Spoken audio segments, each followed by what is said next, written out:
ஆட்சி செஞ்சுட்டு செத்து போய் கடற்கரையில படுத்துற. நாங்க எங்கே படுக்கிறது? பயணிக்கிற ரோடையாவது ஒழுங்கா போட்டியா, பஸ்ஸையாவது ஒழுங்கா ஓட்டியா?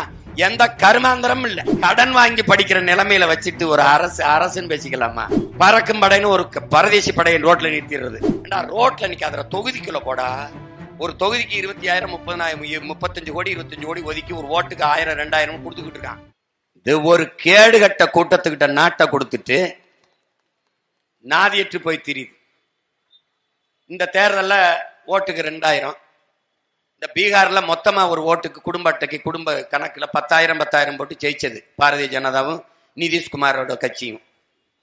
இவங்க அதை அப்படியே பின்பற்றினா தப்பா இருக்கும்ட்டு பொங்கலுக்கு 3000, இப்போ அந்த மாசம் கொடுக்குற 5000 சேர்த்து கோடை விடுமுறைக்கு கை செலவுக்கு காசு, கை செலவுக்கு. ஏன்னா இந்த ஒரு மாசம் தானே, இந்த தேர்தல் இப்பதானே கோடை வருது. போன தேர்தலாம் கோடை வரல, போன ஆண்டுலாம். அதுக்கு 5000, இப்ப 8000 ஆயிடுச்சு. ஓட்டுக்கு 2000, 10,000 முடிவாயிருச்சு. ஒரே தவணையில அவன் போட்டான், இவன் 3 தவணையில கொடுக்குறாப்ல. இதெல்லாம் நாட்டை ஆளுகிற, நாட்டு மேலையும் மக்கள் மேலையும் அக்கறை வச்சு ஆட்சி நடத்துற ஆட்சியாளர்களுடைய சிந்தனையும் வேலை திட்டம். இப்படியே போனால் என் முன்னாடி நிற்கிறவர்களை, என் பேச்சை கேட்கிற உலகெங்கும் இருக்கிற என் அன்பு சொந்தங்கிட்ட கேட்கிறேன். இப்படியே போனால் இப்ப 10,5 லட்சம் கோடி 1 லட்சம் கோடி வட்டி. இப்போ அடுத்த ஒரு 5 ஆண்டுல இவங்க யாராவது வந்துட்டாங்க அப்படின்னா அப்புறம் ஒரு 5 லட்சம் கோடி கடன், அப்புறம் ஒரு 5 லட்சம் கோடி கடன். இப்ப கடனையே வாங்கிக்கிட்டு போனா இந்த நாடு காட்டுகிற வளர்ச்சி கடன் வளர்ச்சியா, எந்த வளர்ச்சி? மக்களின் வாழ்க்கை தர வளர்ச்சியா? எந்த வளர்ச்சி? கடனை வாங்கி நீ எப்படியோ இலவசத்தை கொடுத்து ஆட்சியை செஞ்சுட்டு செத்து போய் கடற்கரையில படுத்துற. நாங்க எங்கே படுக்கிறது? என்ன வழி? நீ என்ன பண்ணி வச்சிருக்க? இந்த கடனை வாங்கின மருத்துவமனையை தரமா கட்டி ஒழுங்கா மருத்துவத்தை கொடுத்தியா? இல்ல. கடனை வாங்கினி என் பிள்ளைகளையா நல்லா படிக்க வச்சியா? இல்ல. குடிக்கிற நீரையாவது தரமான நீரை கொடுத்தியா? இல்ல.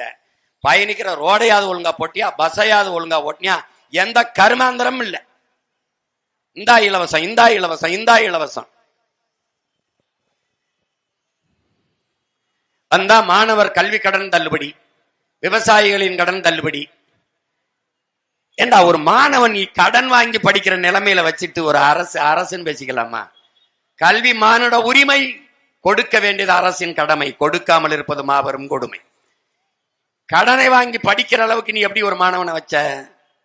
உன் கடமை என்னப்போ? அது மாணவன் கடன் தள்ளுபடி, விவசாயி கடன் தள்ளுபடி. ஒரு நாட்டில் விவசாயி கடனாளி ஆயிட்டா அந்த நாடு கடன்கார பைய நாடு தானே. விவசாயி ஏன் கடன்காரன் ஆகிறான்? செருப்பு விற்கிறவன் கடன்காரன் இல்ல, சாராயம் விற்கிறவன் கடன்காரன் இல்ல, பீடி சிகரெட் விற்கிறவன் பான்பராக்கு விற்கிறவன் கடன்காரன் இல்ல, அப்புறம் கார் விற்கிறவன் இல்ல, மோட்டர் பைக் விற்கிறவன் இல்ல, பெட்ரோல் டீசல் விற்கிறவன் இல்ல. எது விற்கிறவனும் கடன்காரன் இல்ல. உலகத்திற்கு சோறு போடுகிற உழவன்குடி விவசாயி மட்டும் கடன்காரனா இருக்கான். ஏன் இருக்கான்? ஏன் இருக்கான்? இதுல எது இல்லாமலும் வாழ முடியும். செல்போன் இல்லாம வாழ முடியும், கார் இல்லாம வாழ முடியும், மோட்டர் பைக் இல்லாம வாழ முடியும், டிவி இல்லாம வாழ முடியும், ஃப்ரிட்ஜ் இல்லாம வாழ முடியும். ஆனால் நீரும் சோறு இல்லாம வாழ முடியாது. அதை தருகிற விவசாயி கடனாளியா இருக்கான். எதனால? எதனால? இதில் எல்லா பொருளுக்கும் உற்பத்தி செய்கிற அவனே விலையை தீர்மானிக்கிறான். வேளாண் குடிமகன் விளைவிக்கிற பொருளுக்கு அவன் விலையை தீர்மானிக்க முடியவில்லை, முடியாது.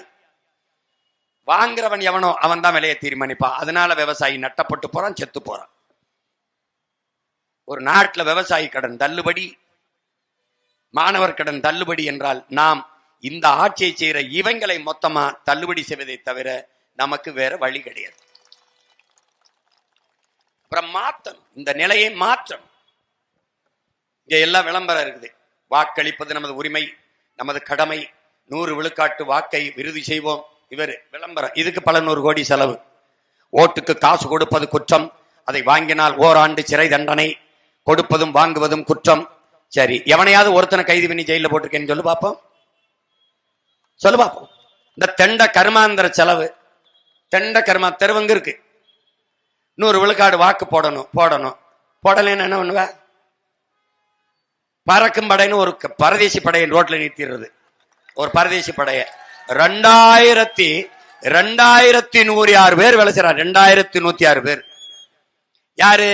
தொலைக்காட்சியில் செய்தி என்ன? ஆட்டு வியாபாரியிடத்தில் பணம் பறித்தார்கள். ஏண்டா அயோக்கிய பேல, அவன ஆட்டு வியாபாரி, அவன்கிட்ட ரசீது கொடு. ஆடு வித்தவன் நீங்க 2000 ரூபாய்க்கு ஆடு வாங்கியிருக்கீங்க, இந்த ரசீது. ஏன்னா சந்தைக்கு போயிருக்கேடா முன்ன பின்ன, ஆடு மாட்டு சந்தைக்கு. ஏய், மருத்துவமனைக்கு கட்ட கொண்டு போன பெண்ணிடம் இருந்து அதை சொல்றான், மருத்துவமனை கொண்டு போறதுக்குன்னு. அது அம்மாவை சேர்த்ததோ அப்பாவை சேர்த்ததோ, கட்டி அப்பாவை வீட்டுக்கு கூட்டி போனா அந்த பணத்தை பறிக்கிறது. ஏண்டா ரோட்ல நிக்காத, தொகுதிக்குள்ள போடா. ஒரு தொகுதிக்கு 20,000 30,000 35 கோடி 25 கோடி ஒதுக்கி ஒரு ஓட்டுக்கு 1000 2000 கொடுத்துக்கிட்டு இருக்கான்.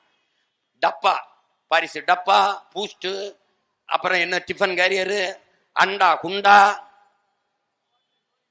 காசு அங்க கொடுக்கறான். அங்க போய் தடுக்க துப்பு இல்ல. நீ நேர்மையான தேர்தல் ஆணையமா இருந்தா என்ன பண்ணிருக்கணும்? வாக்குக்கு காசு கொடுக்கிற ஒரு வேட்பாளரை அந்த தேர்தலில் நிக்க, குறைஞ்சபட்சம் அந்த தேர்தலில் நிக்க தடை என்று போட்டிருந்தா காசு கொடுக்க மாட்டான். அதை செய்ய துப்பு இல்ல. உழைக்கு மக்கள் உரவாங்க காசு எடுக்க போகும்போது, மளிகை முட்டை மூலம் வித்துட்டு காய்கறி கடைக்கு சரக்கு வாங்க போகும்போது, வீட்டுக்கு அரிசி ஒரு பாம்பு அந்த காசை பறிச்சுக்கிட்டு இதுவரை 75 கோடி பரிசு இருக்கிறோம். அப்புறம் திருட்டு பைகளை நாட்டை கொடுத்தா ரோட்ல போற மக்கள் காசை தான் பறிப்ப. அங்க கொள்ளையடிச்சு கொண்டு காசை ஓட்டு காசு கொடுக்குறான், அதை பறிக்காம. இது ஒரு கேவலம். யாராவது வாக்குக்கு காசு கொடுக்கிற சட்டமன்ற உறுப்பினர் கொடுக்கும்போது கைது பண்ணப்பட்டார், இல்ல வாக்குக்கு காசு வாங்கின மக்கள் கைது பண்ணப்பட்டார்கள், அப்படி ஏதாவது இருக்கா? இப்ப அதெல்லாம் கிடையாது. உங்க அலைபேசி கொடுங்க, உங்க ஜிபே எண்ணு கொடுங்கன்னு உட்கார்ந்த இடத்துல ஒரு இடத்துல அலைபேசியிலே அனுப்பி விட்டுறேன். ஏன்னா கொடுக்கும்போது பிடிச்சிடறான்ட்டு. நுட்ப திருடர்கள், செல்போன் டிரான்சாக்சன். ஒரு நாடு இது ஒரு கேவலம்.